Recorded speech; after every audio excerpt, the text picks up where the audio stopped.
ಇಲ್ಲೊಬ್ಬ ಭಿಕ್ಷುಕ 10 ಕೋಟಿ ಒಡೆಯನಾಗಿದ್ದಾನೆ. ಒಬ್ಬ ಭಿಕ್ಷುಕ ಇಷ್ಟೊಂದು ಪ್ರಮಾಣದಲ್ಲಿ ಆಸ್ತಿಯನ್ನ ಮಾಡಲಿಕ್ಕೆ ಹೇಗೆ ಸಾಧ್ಯ?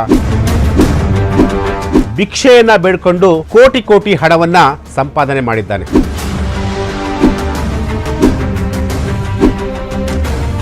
ಒಬ್ಬ ಭಿಕ್ಷೆ ಬೇಡ್ತಿದ್ದಂತಹ ಒಬ್ಬ ವ್ಯಕ್ತಿ ಇವತ್ತು 10 ಕೋಟಿ ಒಡೆಯನಾಗಿದ್ದಾನೆ. ಆತ ಬೇರೆ ಯಾರೂ ಅಲ್ಲ.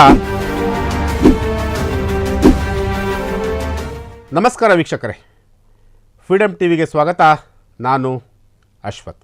ವೀಕ್ಷಕರೇ, ಸಹಜವಾಗಿ ಒಬ್ಬ ಬಡವ ಶ್ರೀಮಂತನಾಗಬಹುದು, ಅದೇ ರೀತಿ ಒಬ್ಬ ಶ್ರೀಮಂತ ಕೂಡ ಬಡವ ಆಗಬಹುದು. ಆದರೆ ಇಲ್ಲೊಬ್ಬ ಭಿಕ್ಷುಕ 10 ಕೋಟಿ ಒಡೆಯನಾಗಿದ್ದಾನೆ. ಏನಪ್ಪ ಇದು?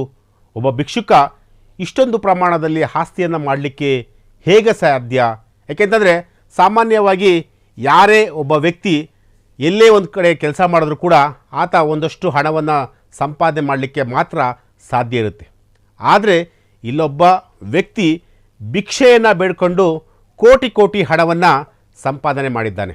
ಎಸ್, ನಾವಿವತ್ತು ಹೇಳೋದಕ್ಕೆ ಹೊರಟಿರುವಂತಹ ಕತೆ ಇದೆ.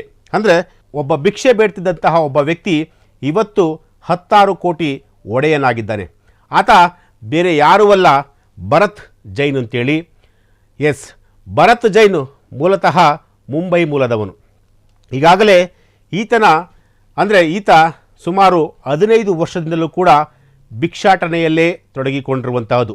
ಅಂದರೆ ಭಿಕ್ಷೆ ಬೇಡಿದಂತಹ ಹಣದಲ್ಲಿ ಈತ ಕೋಟಿ ಕೋಟಿ ಹಣವನ್ನು, ಅಂದರೆ ಎಲ್ಲ ಹಣವನ್ನು ಕೂಡ ಆತ ಒಂದು ಶೇಖರಿಸಿಕೊಂಡು ಇವತ್ತು ಇಡೀ ಮುಂಬೈಯಲ್ಲಿ, ಅಂದರೆ ನೀವು ನಂಬಲ್ಲ, ಈತ ವಿಶ್ವದ ಶ್ರೀಮಂತ ಕೂಡ. ಅಂದರೆ ಭಿಕ್ಷಾಟನೆಯಲ್ಲೇ ಭಿಕ್ಷೆಯನ್ನು ಬೇಡ್ಕೊಂಡು ಈತ ವಿಶ್ವದ ಶ್ರೀಮಂತ ಕೂಡ ಆಗಿರುವಂತಹದ್ದು.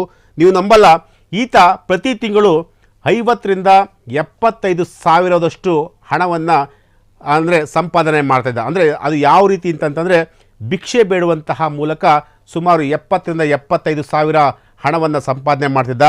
ಅದೇ ರೀತಿ ಈತ ಮುಂಬೈಯಲ್ಲಿ 2 ಫ್ಲ್ಯಾಟ್ಗಳನ್ನು ಕೂಡ ಹೊಂದಿದ್ದಾನೆ. ಸುಮಾರು ಆ ಫ್ಲ್ಯಾಟ್ಗಳ ಬೆಲೆ 1.5 ಕೋಟಿ ಮೌಲ್ಯ. ಅಂದರೆ 1.5 ಕೋಟಿ ಮೌಲ್ಯದ 2 ಫ್ಲ್ಯಾಟ್ಗಳನ್ನು ಮುಂಬೈಯಲ್ಲಿ ಭರತ್ ಜೈನ್ ಹೊಂದಿರುವಂಥದ್ದು. ಜೊತೆಗೆ ಮುಂಬೈನ ಥಾಣೆ ಅಂತೇಳಿ ಆ ಒಂದು ಗ್ರಾಮದಲ್ಲಿ ಅಥವಾ ಆ ಒಂದು ಪ್ರದೇಶದಲ್ಲಿ ಈತ 2 ಅಂಗಡಿಗಳನ್ನು ಕೂಡ ಇಟ್ಕೊಂಡಿರುವಂಥದ್ದು. ಅಂದರೆ ಇಷ್ಟು ಪ್ರಮಾಣದ ಆಸ್ತಿಯನ್ನು ಆತ ತನ್ನ, ಅಂದರೆ ಭಿಕ್ಷೆ ಬೇಡಿದಂತಹ ಹಣದಲ್ಲೇ ಇಷ್ಟು ಪ್ರಮಾಣದ ಆಸ್ತಿಯನ್ನು ಆತ ಗಳಿಸಿಕೊಂಡಿರುವಂತಹದ್ದು. ಅಂದರೆ ಈತ ಎಲ್ಲೆಲ್ಲಿ ಯಾವ್ಯಾವ ಅಂದರೆ ಭಿಕ್ಷೆಯನ್ನು ಬೇಡ್ತಾ ಇದ್ದ ಅನ್ನೋದಾದರೆ ಮುಂಬೈನ ಛತ್ರಪತಿ ಶಿವಾಜಿ ಟರ್ಮಿನಲ್ ಅಂತೇಳಿ ಆ ಒಂದು ಪ್ಲೇಸಲ್ಲಿ ಈತ ಭಿಕ್ಷಾಟನೆ ಮಾಡ್ತಿದ್ದ. ಜೊತೆಗೆ ಆಜಾದ್ ಮೈದಾನ ಅಂತೇಳಿ ಈ 2 ಕಡೆ ಭಿಕ್ಷಾಟನೆ ಮಾಡ್ತಿದ್ದ.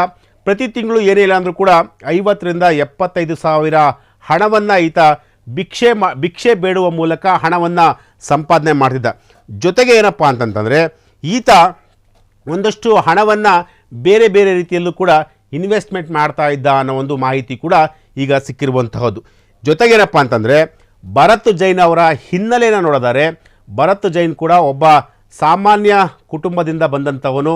ಜೊತೆಗೆ ಈತನ ಮಕ್ಕಳು ಪ್ರತಿಷ್ಠಿತ ಕಾನ್ವೆಂಟ್ಗಳಲ್ಲಿ ಈತನ ಮಕ್ಕಳು ಓದ್ತಿರುವಂಥದ್ದು. ಅಂದರೆ ಎಲ್ಲೋ ಒಂದು ಕಡೆ ಕಷ್ಟಪಟ್ಟು ದುಡಿದ್ರೂ ಅಥವಾ ಏನೇ ಒಂದು ಬಿಸ್ನೆಸ್ ಮಾಡಿದ್ರೂ ಕೂಡ ಇಷ್ಟು ಪ್ರಮಾಣದ ಆಸ್ತಿಯನ್ನು ಮಾಡಲಿಕ್ಕೆ ತುಂಬ ಸಮಯ ಬೇಕಾಗುತ್ತೆ. ಆದರೆ ಈತ ಕಳೆದ ಸುಮಾರು 10ರಿಂದ 15 ವರ್ಷಗಳಲ್ಲೇ ಸುಮಾರು 7ರಿಂದ 8 ಕೋಟಿ ಮೌಲ್ಯದ ಆಸ್ತಿಯನ್ನು ಈಗ ಸಂಪಾದನೆ ಮಾಡಿರುವಂತಹದ್ದು. ಈತ ಕೇವಲ ಮುಂಬೈಗೆ ಮಾತ್ರ ಈತ ಶ್ರೀಮಂತ ಅಲ್ಲ, ವಿಶ್ವದ ಶ್ರೀಮಂತ ಕೂಡ. ಅಂದರೆ ವಿಶ್ವದ ಶ್ರೀಮಂತ ಅಂತಂದ್ರೂ ಕೂಡ ತಪ್ಪಾಲಿಕ್ಕಿಲ್ಲ. ಅಂದರೆ ಅಷ್ಟರ ಮಟ್ಟಿಗೆ ಆ ಪ್ರಮಾಣದಲ್ಲಿ ಈತ ಆಸ್ತಿಯನ್ನು ಮಾಡಿರುವಂಥದ್ದು. ಇಷ್ಟೆಲ್ಲ ಆಸ್ತಿಯನ್ನು ಮಾಡಿರೋದು ಆತ ಭಿಕ್ಷೆಯನ್ನು ಬೇಡಿ. ಅಂದರೆ ಎಲ್ಲೂ ಕಷ್ಟಪಟ್ಟು ದುಡಿದು ಅಥವಾ ಬೇರೆ ಯಾವುದಾರ ಒಂದು ಕಂಪನಿಯಲ್ಲಿ ಕೆಲಸ ಮಾಡಿಕೊಂಡು ಭರತ್ ಜೈನ್ ಕೆಲಸ ಮಾಡಿಲ್ಲ. ಆದರೆ ಇಷ್ಟು ಪ್ರಮಾಣದ ಆಸ್ತಿಯನ್ನು ಈತ ಏನು ಒಂದು ಭಿಕ್ಷೆ ಬೇಡುವಂತಹ ಮೂಲಕ ಇಷ್ಟು ಪ್ರಮಾಣದ ಆಸ್ತಿಯನ್ನು ಈಗ ಸಂಪಾದನೆ ಮಾಡಿರುವಂತಹದ್ದು. ಭರತ್ ಜೈನ್ ಈಗ ವಿಶ್ವದ ಶ್ರೀಮಂತ ಕೂಡ ಆಗಿರುವಂತಹದ್ದು. ಇದು ಇವತ್ತಿನ ವಿಚಾರ. ನಾಳೆ ಮತ್ತೊಂದು ವಿಚಾರದೊಂದಿಗೆ ನಾನು ನಿಮ್ಮನ್ನು ಭೇಟಿ ಆಗ್ತೀನಿ. ನಿರಂತರ ಸುದ್ದಿಗಾಗಿ ನೋಡ್ತಾ ಇರಿ ಫ್ರೀಡಮ್ ಟಿವಿ ನ್ಯೂಸ್. ಕ್ಷಣ ಕ್ಷಣದ ಸುದ್ದಿಗಳಿಗಾಗಿ ಫ್ರೀಡಂ ಟಿವಿ ಸಬ್ಸ್ಕ್ರೈಬ್ ಮಾಡಿ, ಲೈಕ್ ಮಾಡಿ ಹಾಗೂ ಫಾಲೋ ಮಾಡಿ. ಹೊಸ ಸುದ್ದಿಗಳ ನೋಟಿಫಿಕೇಶನ್ಗಾಗಿ ಬೆಲ್ ಐಕಾನ್ ಮೇಲೆ ಕ್ಲಿಕ್ ಮಾಡಿ.